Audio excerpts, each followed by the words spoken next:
Exam हल channel पर आप सभी लोगों का स्वागत है। मौर्य काल के बाद मौर्योत्तर काल आया।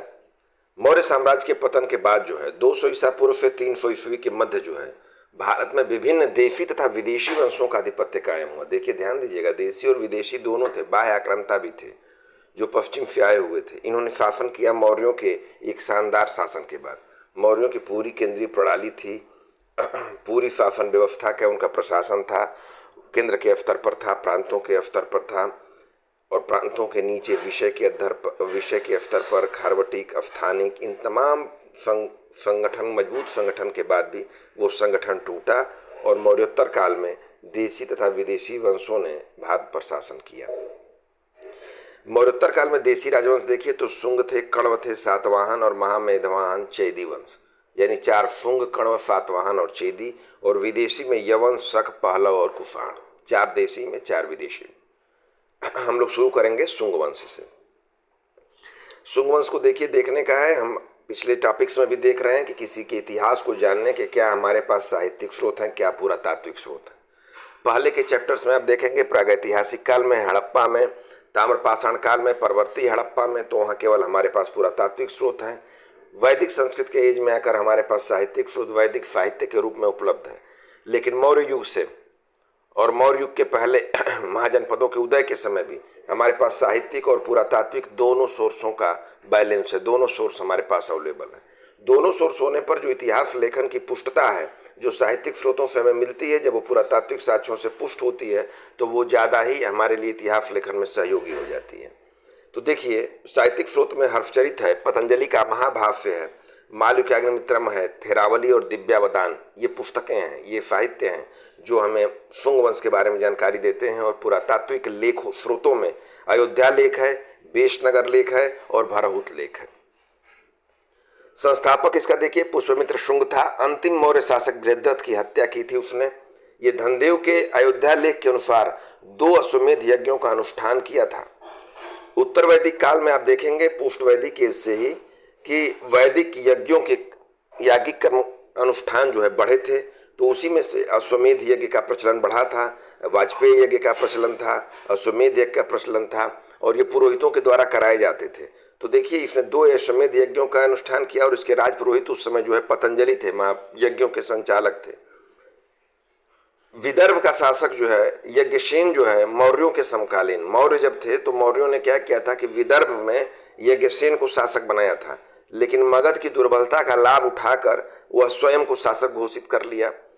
तो पुष्यमित्र के आदेश पर उसका लड़का अग्निमित्र जो है वो उसे पराजित किया यज्ञसेन को, और मगध पर कब्जा कर लिया या मगध को विलय कर लिया मगध का।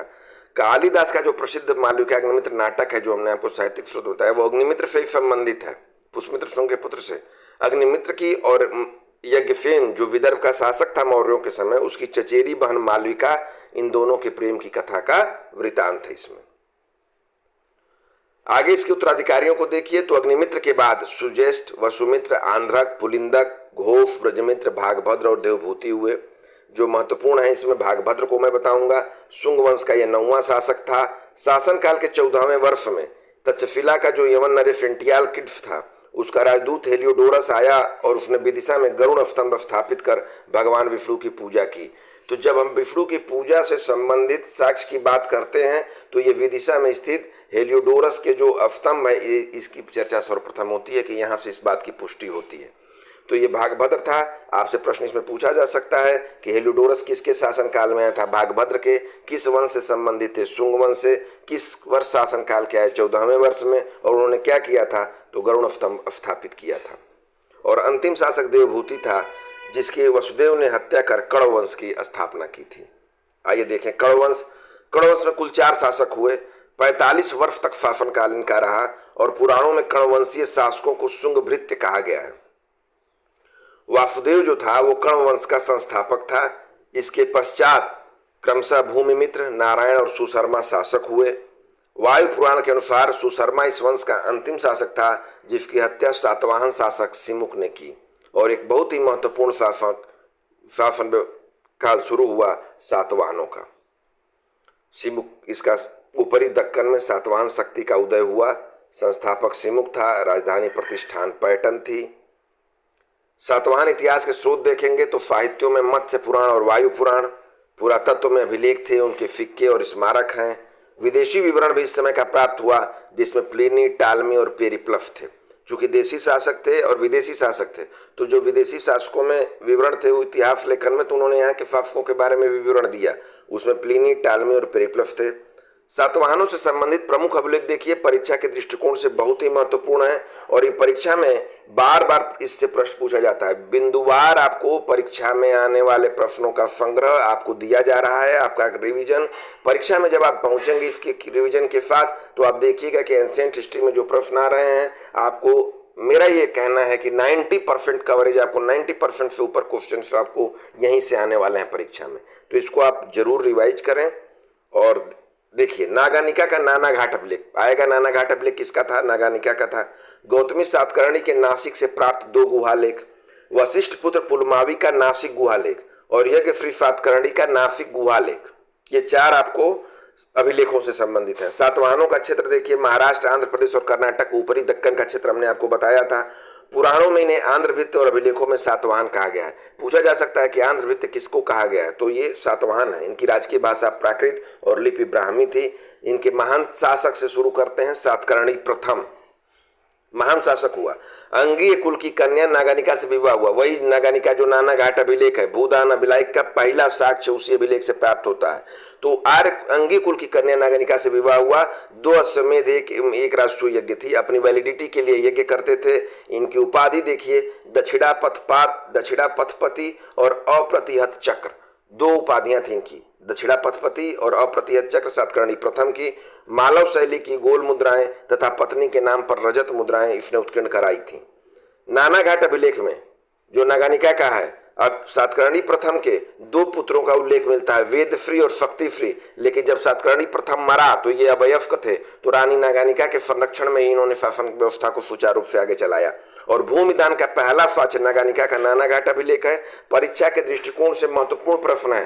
सातकर्णी प्रथम में आप कुछ भूल भी जाएं तो इस लाइन को ही केवल याद रखें। ये बहुत बार आया हुआ प्रश्न है। जब आप पूर्वावलोकन में देखेंगे कि भूमिदान का पहला साक्ष्य नागानिका का नाना घाट अभिलेख है।